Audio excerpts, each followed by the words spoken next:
Sveiki visi, su jumis aš Ingrid ir tikiuosi matosi. Sugalvojau, tai kad jūs nematot, kad aš piešiu kiekvieną dieną, tas tai faktas, bet aš piešiu, 7 metai neurografikui daro savo, žinokit.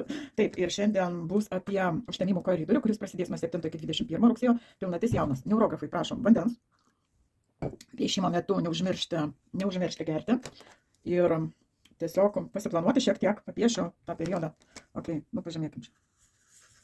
Kaip koridorių kažkokį, kuris bus labai įdomus. Žinokit, labai daug astrologų šito periodu, nežinau kodėl, kai kurie normaliai papasako, kai kurie labai šiurpina šito periodu, bet vienaip ar kitaip iš tikrųjų mus gerai pakratys, todėl kad šitas visada per užtemimo koridorių vyksta pokyčiai ir priklauso nuo jūsų požiūrio, kaip ar gera ar bloga. Tiesiog nėra to blogo, kas neišeitų gera. Yra toksai posakis. Tai va, ir jisai prasidės 7, rugsėjo 1, kažkur tai 7 pažymėkim. Mėno, va čia iki 21 dienos. Ir pilnatis visą laiką prasideda su kažkokiais tai emociniais dalykais. Ir pilnaty visą laiką iškyla labai daug tai, ko mes nematom. Ir emociškai mes tampam šiek tiek pažeidžiami. Ir šį kartą pilnatis yra žuvyse. Žuvys yra labai emociškos ir dvasingos, bet to pačiu ir, kaip pasakyti, labai ilgai laiko nešiojo nuoskaudą arba tokios kerštingos gali būti. Savotiškai, galiu pasakyti. Tai va, ir tas kerštas gali įvairiai pasireikšti. Ir kad to keršto nebūtų, iš tikrųjų, užsimti daugiau savimi. Ir reikia tas reakcijas, kurias kils šito periodo, jos tikrai kils. Santykiuose tikrai bus visko. Tai va, stenkitės išgyventi tas visas emocijas. Jeigu neigiamos labai kyla emocijos, kadangi aš jau į piniginių konsteliacijų antram modulį mes yra nuimti įtampą nuo tam tikrų emocijų, galite kreiptis ir pas mane už nedidelį atlygį, padarysim truputėlį emocinę tvarką. Bet geriausia išgyventi tas emocijas ir jas paleisti.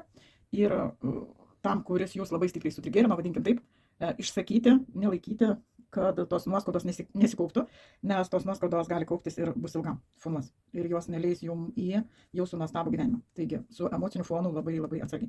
Taigi, kalbant, čia yra pilnatis, kalbant apie jauną ir visą ką apie šitą periodą, iš tikrųjų, jau kaip ir sakiau, kaip pasakyti, mergelė yra ir diplomatas, ir pedantiškumo įsikūnijimas, tai žinokit, labai atsargiai iki šito periodo ir šitame periode žiūrėkit dokumentus, nes galimos klaidos dokumentuose prie gero gali neprivesti.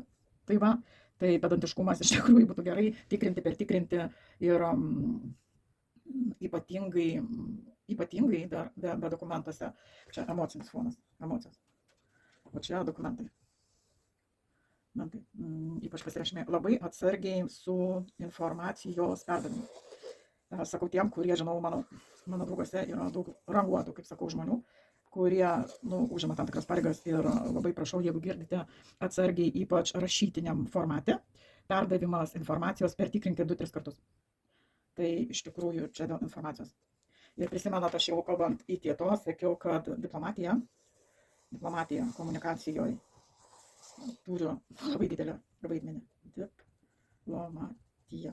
Taigi, ir šitam periode labai yra svarbu viską daryti pagal planą. Todėl iki rugsėjo 7 tiesiog padarysiu trikampį. Viskas turi būti pagal labai aišku planą. Jeigu yra planas, yra jame datos, viską atiduokite laiku. Yra numatyti terminai. Nežinau, kaip jūs tai padarysit, bet darykite viską pagal planą. Ir labai laikykitės plano, nes jeigu jūs laikysite plano, viską atiduosite laiku, tai iš tikrųjų viskas bus ateityje. Ir kaip jau supratote, jokių naujų projektų. Nuo 7 iki pasirašinėkit svarbius kažkokius dokumentus, projektus, užleiskit naujus visą ką. Nes paleisti nauji projektai šito laikotarpiu, tai bus tokia, bijau būti pranašu, bet labai panašu į turbulenciją. Jeigu pradėsite, tarkim, naują romaną, naujos pažintis ir galvosit, kad tai yra jūsų žmogus, tai žinokit, ten bus kaip linksmieji kalneliai, lygiai taip pat kaip su naujų projektų. Aukštyn žemyn, kaip atrakcionė, žinokit. Aiškinimaisi, kaip aš sakau, labai nelietuvišką žodį rasborkės garantuotas. Jeigu jums to reikia, tai prašau, bet jeigu galit susilaikyti ir nukelti terminus į daug vėliau, į spalio mėnesį, kur ten truputėlį apsiramins situacija, nebus tokia emociškai paveiki, vadinkim taip, tai iš tikrųjų jo. Ir jeigu taip labai žmoniškai sakant, tai daugiau žiūrėkite savęs, o ne kitų. Tai va, ir viską padarykite laiku. Laikykitės plano, susiplanuokite ir griežtai pagal planą. Nes tikrai šitas periodas toksai, bus labai įdomus ir tikrai net ir žiniasklaidoje mes turbūt sulauksim daug visokių įdomių dalykų su visokiais aiškinimais, pasiaiškinimais ir visokiom intrigom. Tai va, nes jau dabar net neprasidės jau rugsėjo 1, jau žinokit, kai kur prasidėjo linksmieji kalneliai. Tai va, jau po truputėlį darosi fonas labai toksai įdomus. Tai va, taigi, ką dar, kaip jau sakiau, labai atida turi būti, nes įsiblaškimas, nu žinokite, garsinu ir aš pati savo, ne tik jums. Jo, atkreipiau dėmesį, kad įsiblaškimas yra, jisai fonuoja, jau pagaunu irgi šitą dalyką. Ir nežinodama tokius dalykus, tiesiog tikrini per tikrinį. Nenustebkit, rugsėjais prasidėjo, kas turit vaikus, tai čia vaikai bus po vasaros išsiblaškę, per daug atsipalaidavę, jiems reikia disciplinos ir ritmo vėl įveiti į struktūrinius dalykus ir po truputėlį, aišku, prasidės po to vėliau svarstyklių periodas, tai truputėlį kitoks jisai yra. Bet šituo periodu labai atsargiai ir dėmesingai, bet galima dėmesingai, tai turi būti neišsiblaškymo periodas, dėmesingumo.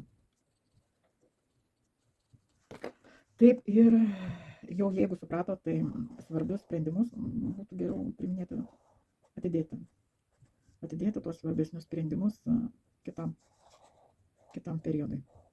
Vat.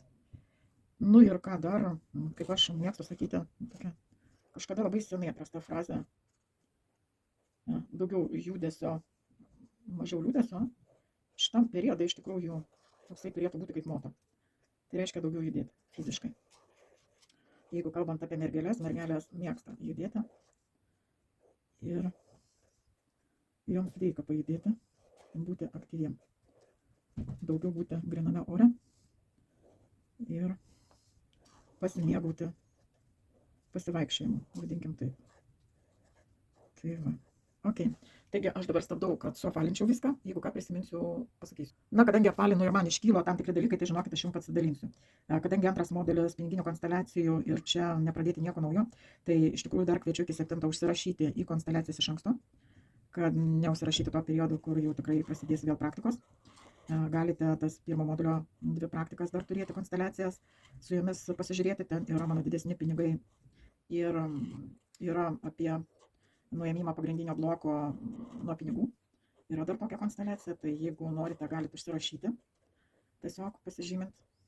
O iki to pradėti, iki 7 dar pradėti tą kelionę, nes iš tikrųjų konsteliacijos važiuoju pagal tos, kurie turėjo labai įdomiai viskas vyksta. Ir mane iš vienos pusės džiugina, o iš kitos pusės irgi džiugina tie rezultatai, va, tų žmonių, kurie su manim bendrauja iš metus į metus, kurie laiks nuo laiko mes susiskambinam ir aiškinamės iškilusius dalykus, esu kaip ir pokyčių vedlė. Ir kai žmonės šiek tiek prisiklauso, mes turim tokį kaip ir darbinį truputėlį formatą, prisiklauso ir padaro taip, kaip aptarėm, keičiam truputėlį scenarijų, tai žiūri iš tikrųjų rezultatai stulbinantys. Mane iš tikrųjų tas labai džiugina. Aišku, su konsteliacijom visą tai buvo galima padaryti galbūt net ir greičiau, bet aš tik dabar įbridau į konsteliacijas. Ir tikrai, kaip aš vienai savo pažįstamai esu pasakius, su manim draugauti apsimoka. Todėl, kad į norimą rezultatą ateina žmogus vis tiek, tai tik laiko klausimas. Kartais būna ir taip, tai tik laiko klausimas. Nes tam, kad pokytis įvyktų va taip, spragtelėjimo tiesiog, tam reikia, kad būtų visos, susidėlioti palankios aplinkinės. Ir žmogus priimtų tam tikrus sprendimus. Tai va, iš tikrųjų, planas čia yra caras šito periodo ir disciplina iš meilės, čia yra jūsų pagrindinė kaip ir askezė. Vat, pažymėkim. Viską pagal planą, terminai irgi viskas turi būti daroma pagal planą. Visam šitam periode. Na, o dabar aš tiesiog galbūt šiek tiek aktyvuosiu spalvą, kad neužimti to brangaus etero. Aš tikrai pati nelabai mėgstu, kai ilgai čia būna visokie vidosikai. Tai va, ir aktyvuoju vieną spalvą, galutinį variantą, aišku, jūs galėsit pamatyti, oi, čia matau, čia dar reikės apvalinti, nes iš tikrųjų šitas periodas toksai, jau geriau pereiti dar kartą. Darysiu, kad suapvalinti, kad viskas vyktų pačiu geriausiu, harmoniškiausiu būdu. Na va. Truputėlis tiek. Ja. Man savotiškai patinka. Taigi šiandien sėsiu ir susiplanuosiu rugsėjo mėnesį. Tikrai siūlau jums vakarė atsisėsti, pasiplanuoti ir labai realistiškai pasižiūrėti, ar tai yra realu, neprisifantazuoti ir laikytis planą. Na kągi, su jumis buvau aš, Ingrid. Dėkit patiktukus, kvieskit savo draugus, tegu prenumeruoja mano kanalą, tai ko nematai. Ir visiems sėkmės šitam koridorių užtemimo periode. Ate.